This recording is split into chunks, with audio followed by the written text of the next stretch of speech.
حرکت وقتی حلقه داره میچرخه شمارندش چند تا زیاد یا کم بشه. شمارنده چند تا زیاد یا کم بشه. پس بنابراین وقتی که ما میخوایم دستور یا دستوراتی رو چندین مرتبه تکرار بکنیم میایم از حلقه استفاده میکنیم. یک حلقه شمارنده داره، بدنه داره، مقدار اولیه، شرط پایان و گام حرکت. خب شرط پایان یعنی این که برنامه باید از حلقه خارج بشه و مراحل برنامه تکرار بشه تا به نقطه پایان برسیم. اگر شما محاسبات اشتباه باشه شرط پایانت، باز اینجا حلقه در یک لوپی میفته که اصطلاحاً بهش میگیم لوپ بی‌نهایت و یک باگ به حساب میاد، یعنی برنامه هنگ میکنه، برنامه قفل میکنه.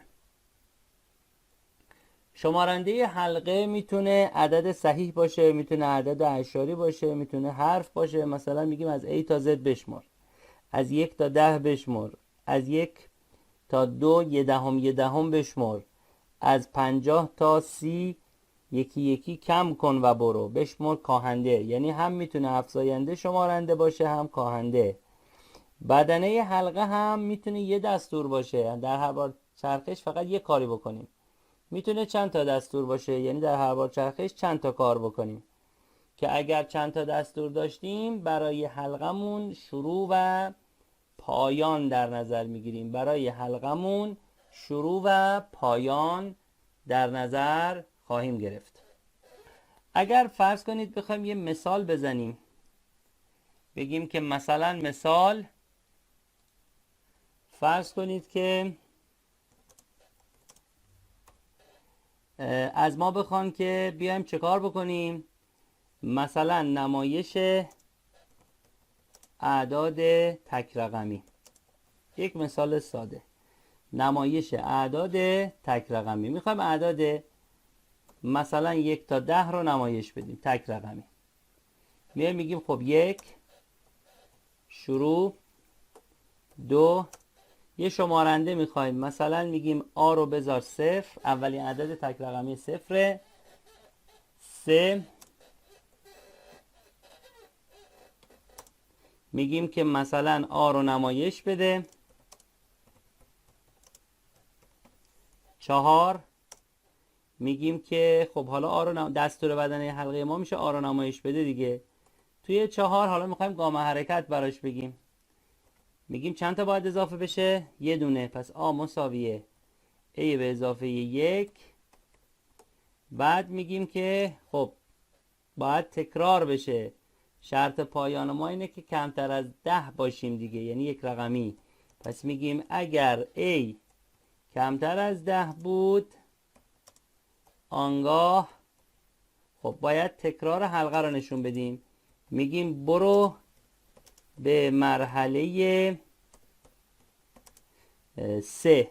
اگه بگیم برو به مرحله 2 دوباره آ 0 میشه و اینجا میشه لوپ، برنامه هنگ میکنه. اما وقتی میگیم برو به مرحله 3 میگه آ رو نشون بده، دوباره آ رو اضافه کن، بالاخره یکی یکی زیاد میشه میرسه به 10 و دیگه تو لوپ نمیافتیم. 6 وقتی از اون مرحله 5 رد شدیم، یعنی حلقه تموم شد، 6 میشه پایان مسئله. 6 میشه پایان مسئله. همینو بیایم به قالب یک فلوچارت نشون بدیم. به قالب یک فلوچارت نشون بدیم. خب شروع، متوازی الاضلاع آ را دریافت کن. اینجا اول باید بگیم آ رو نمایش بده. عذرخواهی میکنم، یه محاسبات داریم دیگه، اینجا دریافت کن نداریم. توی الگوریتممون اگه نگاه بکنیم مرحله 1 میشه شروع، مرحله 2 میشه آ مساوی 0، پس یک مستطیل میکشیم برای محاسبه. مرحله 3 میگه آ رو نمایش بده.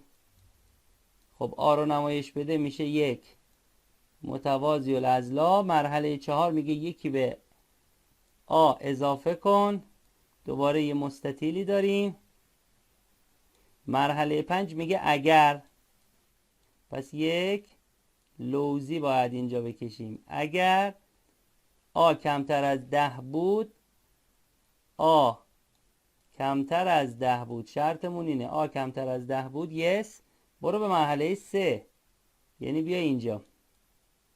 پس اگر آ کمتر از 10 بود برو به مرحله 3. نو یعنی اگر نبود میگیم که کاری انجام نده دیگه. بعد استپ بعدی میشه پایان، یعنی یک بیزی برای پایان قرار میگیره. خب حالا اگر بخوایم داخلش رو اصطلاحاً بنویسیم به این صورت میشه که اولش میشه استارت،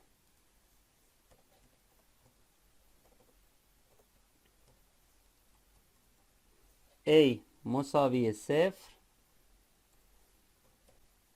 رایت کن A رو، A مساوی A به اضافه 1. اگر A کمتر از 10 بود که برگرد A بعدی، اگرم بیشتر شد دیگه ادامه نده، برو به مرحله end. برو به مرحله end. خب الان این تکه برنامه‌ای که ما در این محدوده میبینیم،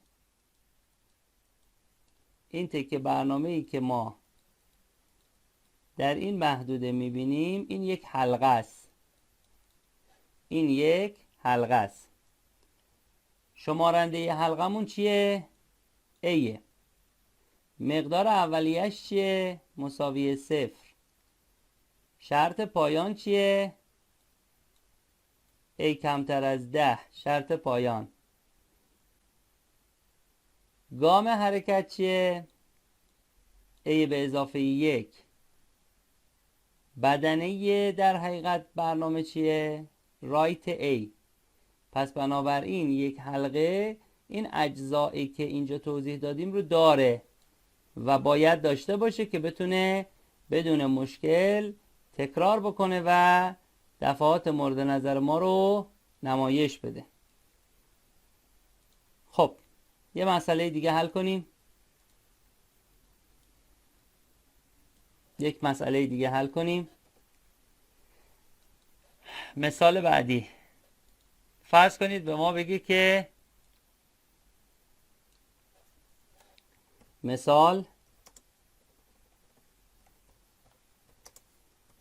مثلا بگه نمایش اعداد زوج دو رقمی. نمایش اعداد زوج دو رقمی.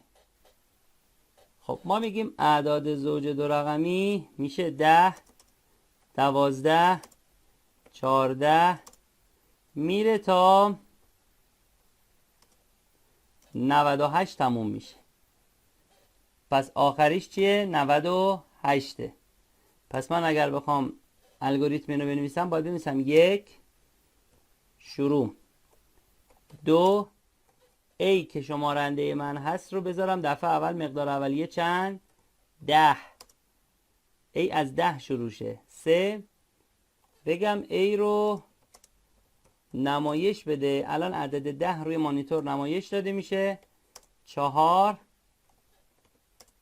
حالا بگیم به A چند تا اضافه بکن؟ بگیم به A 2 تا اضافه بکن. چرا؟ چون قراره 2 تا اضافه بشه. بعد بگیم حالا اگر A کمتر از 100 بود، آنگاه اگر A کمتر از 100 بود آنگاه چیکار کن؟ برو به مرحله 3. 6 پایان.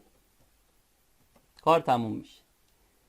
پس اینجا اومد چه اتفاقی افتاد؟ اینجا اومد این دفعه داستان به این صورت شد که چون از 10 شروع میشه A رو گرفتیم مساوی 10، یعنی شمارنده حلقه A هست و اولش هم 10 هست. بدنه حلقه ما A رو نمایش بده، پس اعدادی که باید نمایش داده بشه. گام حرکت A مساوی A به اضافه 2 و شرط پایان کمتر از 100 بودنه. خب فلوچارتش رو رسم کنیم. شروع، مقداردهی A مساوی 10 یه مستطیل. A رو نمایش بده یک متوازی الاضلاع. 2 تا به A اضافه کن یک مستطیل. شرط پایان A کمتر از 100. اگر بله بود میریم به مرحله بعد و اگر نو بود میریم به استپ پایان. خب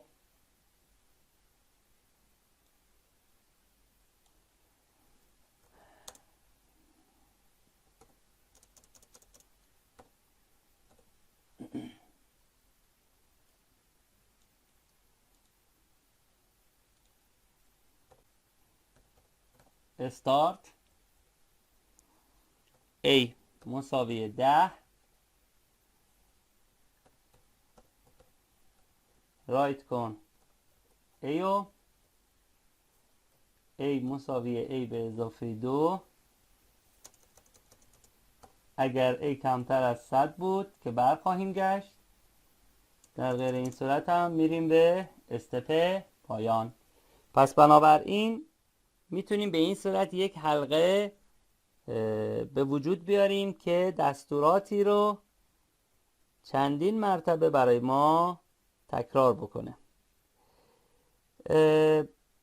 یه مسئله دیگه حل کنیم. حالا تو این مسئله A شمارنده از یه عددی شروع میکرد و تعداد دفعاتی رو میچرخید. مثلا ممکنه بگه از 100 تا 50 نزولی چاپ کن، اعداد فرد سه رقمی رو چاپ کن، نمیدونم 2 تا عدد بگیر مابینش رو چاپ کن. خب اینا همه میشه با حلقه نمایشش داد.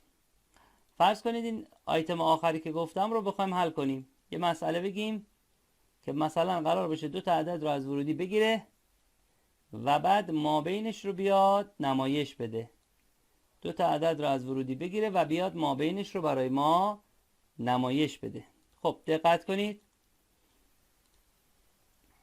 پس مثال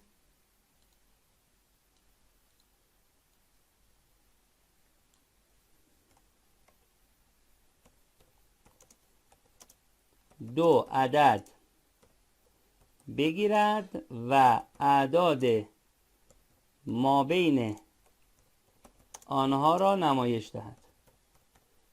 خب وقتی میگه مابینش رو نمایش دهد یعنی دیگه خودش رو نشون نده، مابینش رو نشون بده. میگیم 1 شروع 2. مثلا 2 تا عدد میخوایم بگیریم. A و B را دریافت کن. 3 میگیم حالا A و B را گرفتی یه شمارنده بذار، مثلا K مساوی A به اضافه 1، یعنی از بعد از A شروع کن. 4 میگیم که K رو نمایش بده.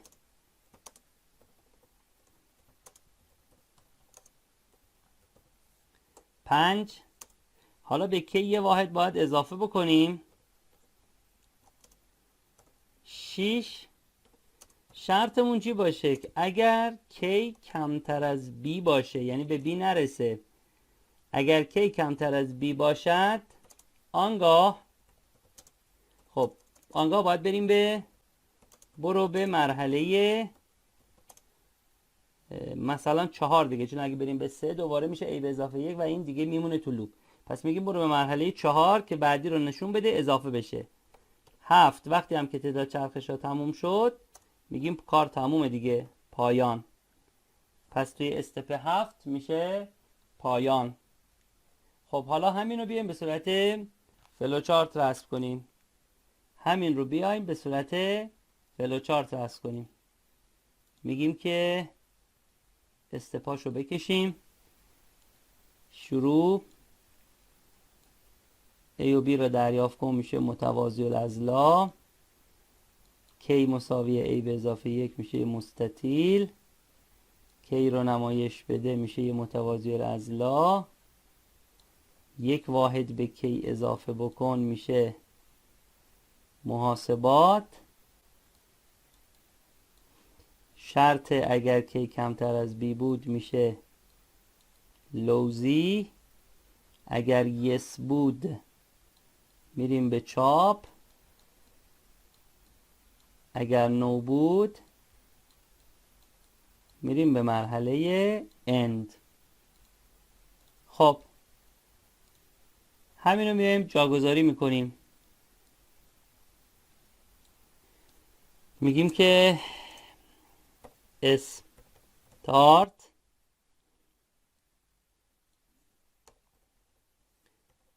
رید کن A و B رو.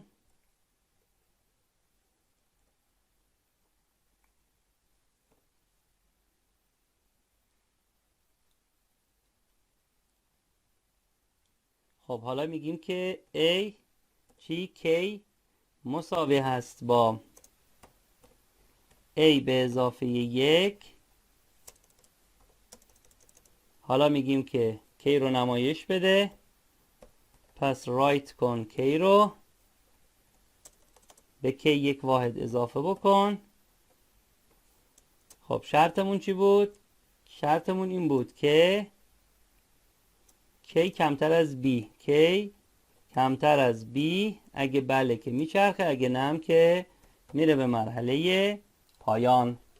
میره به مرحله پایان. پس بنابراین به این ترتیب ما میتونیم یک حلقه به وجود بیاریم. حلقه به وجود بیاریم که بتونه تعداد دفعات متعددی رو برای ما چرخش بکنه. تعداد دفعات متعددی رو برای ما چرخش بکنه. خب فرض کنیم که بخوام یک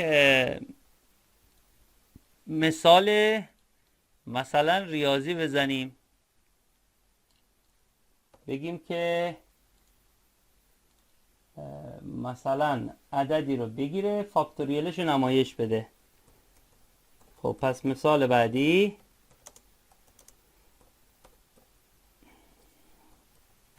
عددی بگیرد و فاکتوریل آن را نمایش دهد.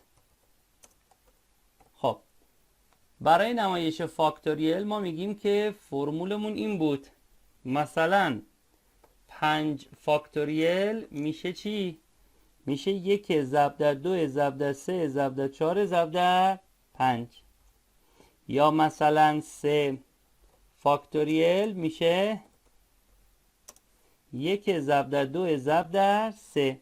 پس بنابراین من اگر بخوام اینو الان اینجا بنویسم به این صورت باید بنویسم که 1 شروع کن،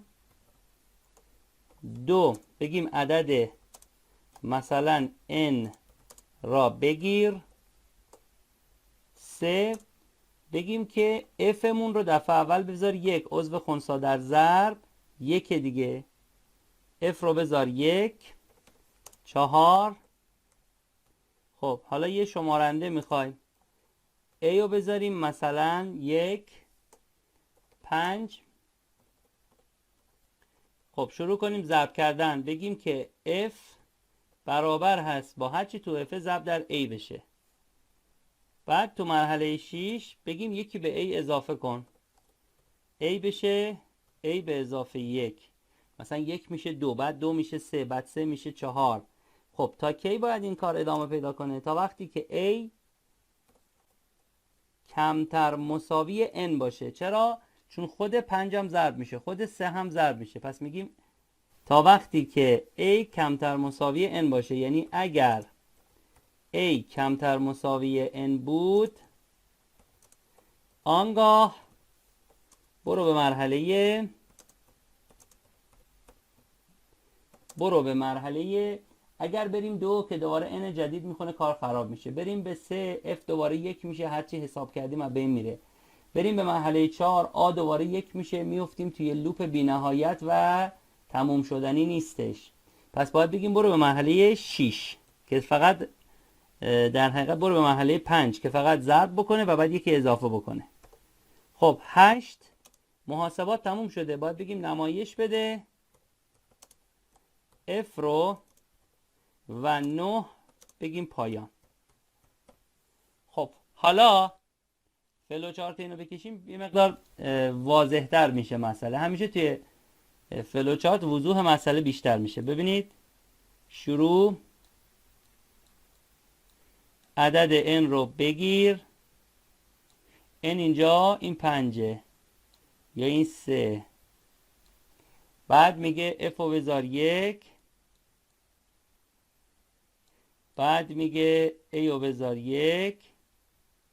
خب ما نتیجه محاسبه رو قراره تو f قرار بدیم. به هر کدوم از اینا شمارنده مونه میگیم a. پس اینا بشه شمارنده a هم 1. بعد یه محاسبه دیگه داریم که f ضرب در a رو بذار تو f، بعد a به اضافه 1 رو بذار تو a. یه محاسبه دیگه داریم، بعد یه اگر داریم، اگر این اینجوری بود برو به مرحله 5، یعنی ضربه رو انجام بده، و اگر نبود یه نمایش بده داریم و بعدم یک پایان داریم. خب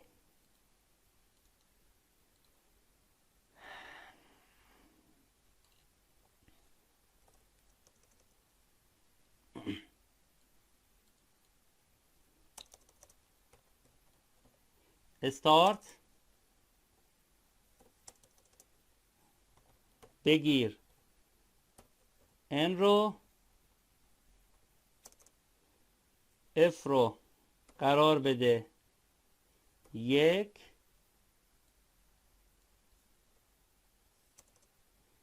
a رو قرار بده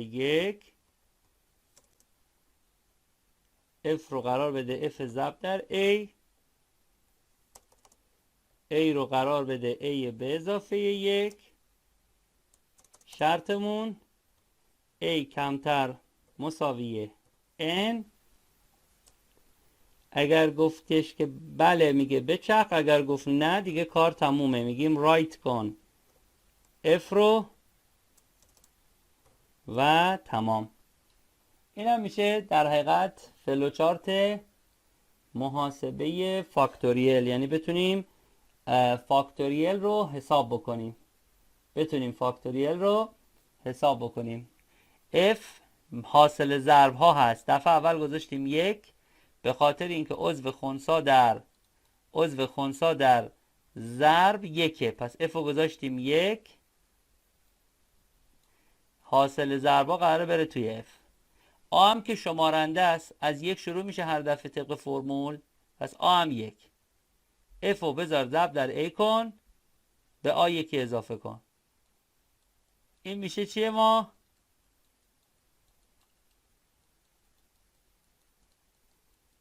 این میشه بدنه حلقه ما که تعداد دفعاتی میچرخه، هر دفعه ضربی رو انجام میده و محاسباتش رو به جلو میبره و در نهایت هم نتیجه رو چاپ میکنه و پایان.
خب بحثی که میخوایم مطرح بکنیم درباره آشنایی با متغیرها هستش در محیط برنامه نویسی. پس مبحثی که میخوایم بهش بپردازیم بحث آشنایی با متغیرها هست در محیط برنامه نویسی. ما گفتیم که در الگوریتم وقتی که داشتیم بررسی میکردیم گفتیم مثلا خیلی جاها ما میایم چیکار میکنیم؟ ما میایم میگیم که مثلا A و B را دریافت کن، یا مثلا میگیم S را مثلا نمایش بده. خب گفتیم به اینها میگن متغیر یا به اینها میگن وریبل. این متغیر یا وریبل در حقیقت یک خونه حافظه هستش. یک خونه حافظه هست که با نام مشخصی توسط برنامه نویس چی میشه؟ تعریف میشه و مورد استفاده قرار میگیره. پس بنابراین این متغیر یا این وریبل در حقیقت یک خونه از حافظه هست که توسط برنامه نویس با یک نام مشخصی تعریف میشه که اومدیم توی اون جلسه ای که داشتیم متغیر رو توضیح میدادیم براتون توضیح دادیم. گفتیم که نام متغیر باید حروف A تا Z باشه، میتونه 0 تا 9 باشه، میتونه آندرلاین باشه، شروعش حتما باید با حرف باشه، حد اکثر هم باید 255 تا باشه. یعنی چند تا شرط براش گفتیم. یکی A تا Z بود، در نام در حقیقت متغیر شما باید از حروف A تا Z استفاده میشد. A تا Z بزرگ و کوچیک فرقی هم نداشت. بعد گفتیم که میتونستیم از 0 تا 9 استفاده کنیم، میتونستیم از آندرلاین استفاده کنیم در نوشتمون، ولی حتما باید شروعش با چی می بود؟ حتما باید شروعش با حرف باشه. پس شروعش باید یک حرفی باشه، مثلا A تا Z باشه و طولش هم 255 تا بود. پس طول در حقیقت نام هم 255 تا بود حد اکثر. اینا قواعدش بود. حالا وقتی که ما میخوایم بیایم و خدمت شما عرض کنم که متغیرها رو تعریف بکنیم، باید ببینیم که این تعریف متغیر به چه صورت انجام میشه. پس اولین آیتمی که بیایم بررسی بکنیم نحوه تعریف متغیر هست. نحوه تعریف متغیر. خب در زبانهای مختلف روشهای مختلفی برای در حقیقت متغیر برای تعریف متغیر در نظر میگیرن. توی زبان خانواده C مثل C++, C++, نمیدونم C#، اینها مدل تعریف متغیر به این صورته که ما ابتدا دیتا در حقیقت تایپ رو بیان میکنیم، بعد دیتا تایپ رو که گفتیم بعد نام متغیر رو میگیم، پس وریبل نیم رو میگیم. میتونیم همینجا نقطه ویرگول بذاریم. میتونیم بیایم چیکار بکنیم؟ میتونیم بیایم، حالا من بین دیتا تایپ آندرلاین بذارم که شما بدونید. میتونیم بیایم که وقتی دیتا تایپ رو داریم تعریف میکنیم وریبل نیم های مثلا مختلفی رو تعریف کنیم. مثلا وریبل نیم 1 ویرگول، وریبل نیم 2 ویرگول، وریبل نیم 3 و تا آخرش برسیم به نقطه ویرگول. همینجور میتونیم وقتی که داریم متغیر تعریف میکنیم براش مقدار اولیه بدیم. یعنی مثلا بگیم دیتا تایپمون، بگیم چی؟ بگیم مثلا وریبل نیممون برابر با یه ولیوی باشه. وریبل نیم ما برابر با یه ولیوی باشه، یه مقدار اولیه باشه. پس بنابراین نحوه تعریف متغیر در زبانهای خانواده C میتونه این مدلی باشه. مکان تعریف، محل تعریف. خب محل تعریف متغیر در C محدود به یک محل خاصی نیست. خیلی این ویژگی خوبیه. محل تعریف متغیر میتونیم بگیم در زبان سی و خانواده سی انعطاف پذیریش خیلی بالاست. برنامه نویس میتونه در هر مکانی از برنامه یا در هر خطی از برنامه بر حسب نیاز متغیر خودشو تعریف کنه. پس اقدام کنه به تعریف متغیر کنه. پس در هر خطی از برنامهش میتونه این کار رو انجام بده. پس ما خیلی محدود به یک مکان مشخصی هم نخواهیم بود. دیتا تایپ هایی که تعریف میتونیم بکنیم متنوع هستن.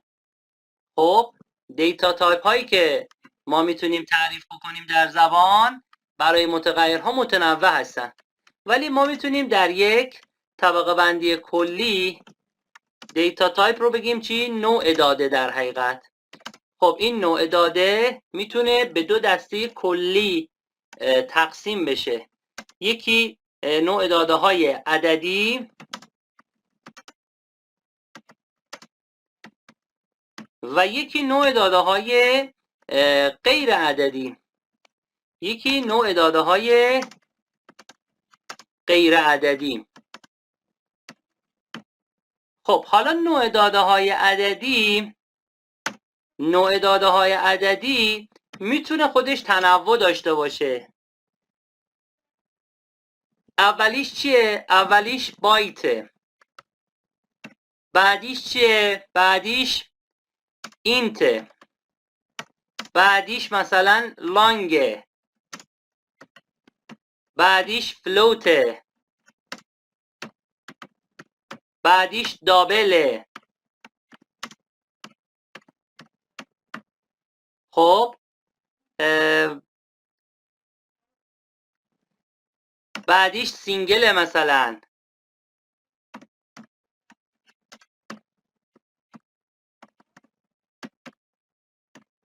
دسیماله. نمیدونم، حالتهای مختلفی داریم. نوع داده بایت میتونه مقدار بین 0 تا 255 رو فقط بپذیره. پس میشه اعداد صحیح کوتاه 0 تا 255. از منفی 32000 منفی 32768 تا مثبت 32767. مثلا نوع داده اینت میتونه با خودش بگیره. نوع داده لانگ، نوع داده عددی بلند بهش میگیم. اعداد صحیح بلند. فلوت میتونه اعداد اعشاری رو به خودش اختصاص بده. دابل میشه حوزه مضاعف یا حوزه دوبل، اصطلاحاً بهش میگیم حوزه دوبل یا حوزه مضاعف. یعنی چی؟ یعنی مثلا اگر بگیم دابل اینت میشه از 0 تا 64000. یعنی محدوده چی میشه؟ 2 برابر میشه، قسمت منفی حذف میشه. دابل اینت. سینگل هم باز اعداد اعشاری رو پوشش میده. دسیمال هم اعداد اعشاری رو پوشش میده. نوع داده های غیر عددی، داده های غیر عددی محسوب میشن چیا؟ مثلا استرینگ. از کوچیکش بگیم مثلا کاراکتر، بعد مثلا استرینگ، بعد مثلا دیت، مثلا تایم. اینا نوع داده های غیر عددی محسوب میشن. خب اینا نوع داده های غیر عددی محسوب میشن. کاراکتر میتونه یک نویسه یا یک حرف رو در خودش قرار بده. استرینگ میتونه یک رشته رو در خودش قرار بده. دیت میتونه یک مقدار تاریخی رو در خودش قرار بده و تایم میتونه یک مقدار زمانی رو در خودش قرار بده. مثلا من اگر بیام بگم اینت، مثلا فرض کن اینت x بعد توی خط بعد بیام بگم که x مساوی 7.2، اینجا سیستم چیکار میکنه؟ اینجا سیستم خطا میده. اینجا سیستم خطا میده. چرا؟ میگه که x از جنس اینتیجره و تو 7.2 نمیتونی داخلش قرار بدی. پس نوع داده اینتیجر برای تعریف اعداد صحیح استفاده میشه. نوع داده اینتیجر. یا مثلا نوع داده بایت. مثلا اگر من بیام و متغیری رو تعریف کنم بگم بایت مثلا y، بعد بیام در خط بعد بگم y مساوی -2 -2، چه اتفاقی میفته؟ باز دوباره سیستم به من اعلام خطا میکنه، ارور میده. چرا؟ میگه تو نوع دادت بایته. بایت از 0 تا 255 میتونه بپذیره. پس وقتی میگی که نوع داده بایت بعد مقدار -2 میذاری توش، این امکان پذیر نیست. و الی آخر. خب همه این نوع داده ها میتونن به این صورت مقدار دهی بشن. حالا اگر من اومدم و مثلا یک متغیر فلوتی تعریف کردم، مثلا فلوت z مساوی 3 ممیز مثلا 0.2، نقطه ویرگولا یادمون نره. حالا اگر بگم x مساوی z، اینجا باز خطا میده سیستم به من. چرا خطا میده؟ چون میگه x اینتیجر هست و z فلوته. پس تو نمیتونی یک مقدار اینتیجر رو داخل یک مقدار فلوت رو داخل یک مقدار اینتیجر قرار بدی. خب باید چیکار کنیم؟ باید کانورت کنیم. مثلا باید بگم x مساوی convert dot to int پرانتز باز z. دستور convert to دستور کانورت یه دستوریه که میاد چیکار میکنه؟ میاد تبدیل میکنه. یا میتونم بیام بگم چی؟ از دستور پارس استفاده کنم، بگم که x مساوی است با int دات پارس پرانتز باز z، یعنی z رو پارسش کن به int، دستور پارس یعنی تبدیل کن و بعد در مقدار x قرار بده پس بنابراین ما اگر قرار باشه مقادیر رو در یکدیگه جابجا بکنیم، باید اینها رو با هم دیگه تبدیل بکنیم. پس یکی از اولین و مهمترین گام هایی که ما باید در برنامه نویسی بهش اشراف داشته باشیم بحث مدیریت متغیرها هست و بحث تعریف متغیرها هست. خب دقت کنید، دو تا دستور خیلی مهم همینجا براتون گفتم.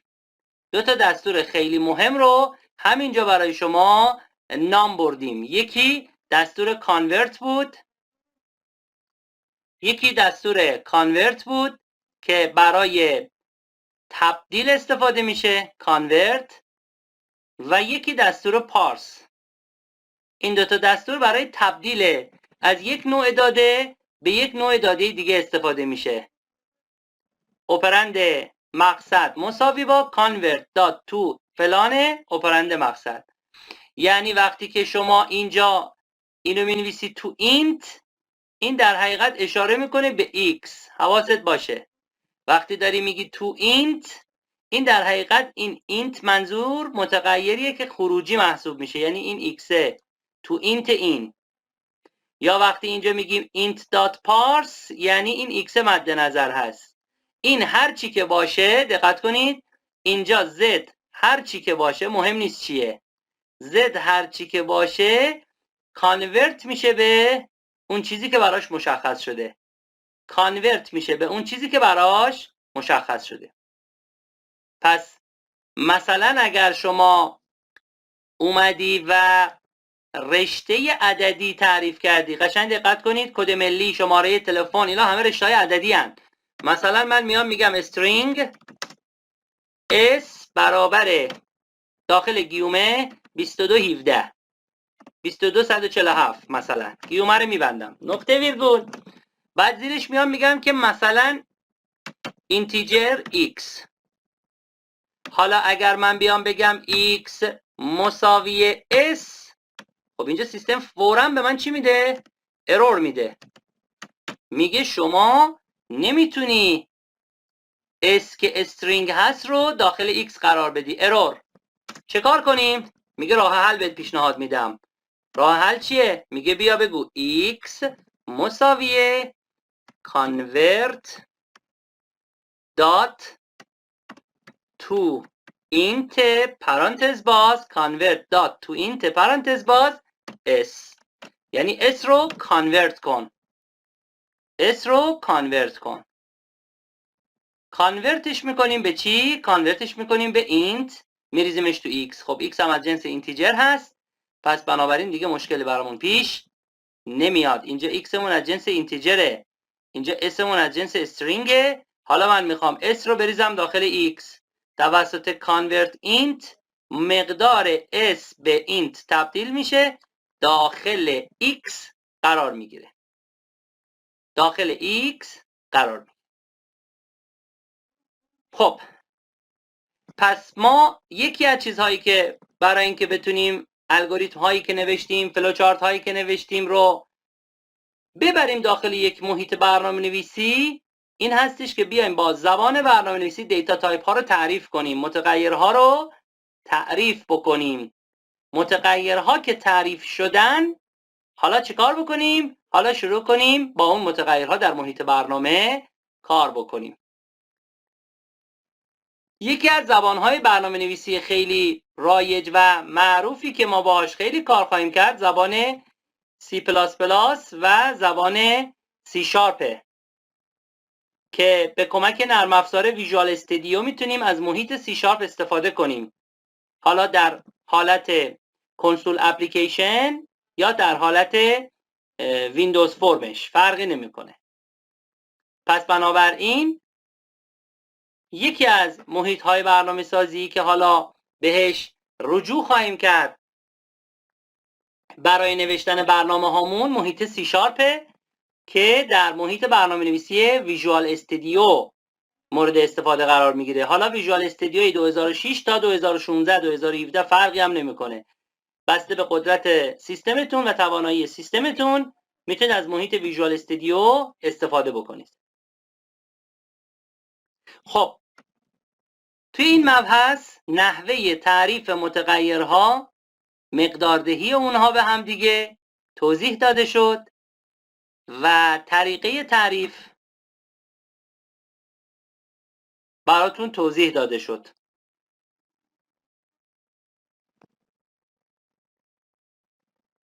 و محدودیت ها و ویژگی هایی که شما باید حواستون باشه در کار کردن با متغیرها براتون گفتیم.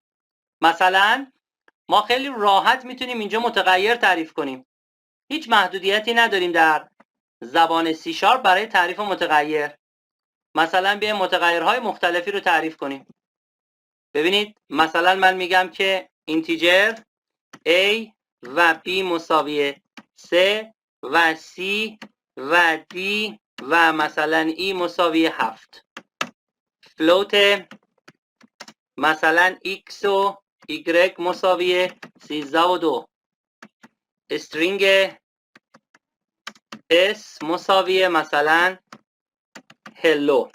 ببین اینا همه متغیرهایی هست که درست داره تعریف میشه. پس تعداد متغیرها، مقدار اولیه متغیرها باید حواسمون بهش باشه. خب حالا من اگر بیام اینجا بگم که a مساوی منفی 12، این میگیم چیه؟ این میگیم درسته، این درسته، تروه. اگر بیایم بگیم که c مساوی 13 و 2 این فالسه. چرا؟ چون میگه c اینتیجره. اگر بگیم x مساوی 17 این درسته. چرا؟ چون 17 به صورت اعشاری میشه 17 ممیز 0. پس این تروه، درسته. اگر بگیم که s مساوی 25 میگه این غلطه، فالسه. اگر بگیم که x مساوی s میگه این غلطه، فالسه. چرا؟ چون s رشته است داخل x عدد نمیتونه بره. اگر بگیم که d مساوی b میگه این درسته، تروه. اگر بگیم که a مساوی x میگه این فالسه، این غلطه. دلیل فالس شدن ها هم چه هست؟ دلیل فالس شدن ها هم این هستش که از نظر نوع داده با هم هماهنگ نیستن و مقدار دهی نادرست محسوب میشه. از نظر نوع داده با هم برابر نیستن و مقدار دهی غلط به حساب میاد. پس سیستم ارور میده. لاجیکال ارور یا ارور زمان کامپایل بهش میگیم، یعنی زمانی که سیستم میره ترجمه بکنه دستورات شما رو به زبان کامپیوتر خطا صادر میکنه. خطایی کامپایلریه، لاجیکال کامپایلر، خطای زمان طراحی بهش میگیم. همون لحظه خطا میده، میگه آقا اینا غلطه. بعضی از خطاها خطاهای زمان اجراست، ران تایم اروره، مثلا تقسیم بر 0. اون خطای ران تایم اروره. سینتکس ارور هم داریم. سینتکس ارور چیه؟ سینتکس ارور اینه که تو اینتیجر رو اشتباه بنویسی، فلوت رو اشتباه بنویسی. اینا میشه سینتکس ارور. سینتکس ارور بهش میگن. پس بنابراین انواع خطاها رو هم یه اشاره الان کردیم بهش که در کامپایلر ما خطاهای مختلفی داریم. خطاهای مختلفی داریم که شما به عنوان یک برنامه نویس باید حواستون بهش باشه. مثلا یک دسته از خطاها رو ما داریم بهش میگن خطاهای لاجیکال. یه دسته از خطاها رو بهش میگیم خطاهای سینتکس. یک دسته از خطاها رو بهش میگیم ران تایم ارور. پس این هم میتونه به عبارتی حواسمون بهش باشه. مثلا خطای مقداردهی اشتباه یه خطای منطقیه. خطای نوشتن غلط دستور به لحاظ املایی یک ارور سینتکسیه. اما خطایی که در زمان اجرا رخ میده، مثال رایجش رو هم زدم، مثلا تقسیم بر 0 یک خطای ران تایم ارور بهش میگیم. خطاییه که در زمان اجرا تا مقدار نیاد، لود نشه و محاسبه انجام نشه مشخص نمیشه. خب این بحث رو همینجا تموم کنیم. نحوه تعریف متغیرها در زبان برنامه نویسی که حالا ما تمرکزمون اینجا روی زبان خانواده C هست.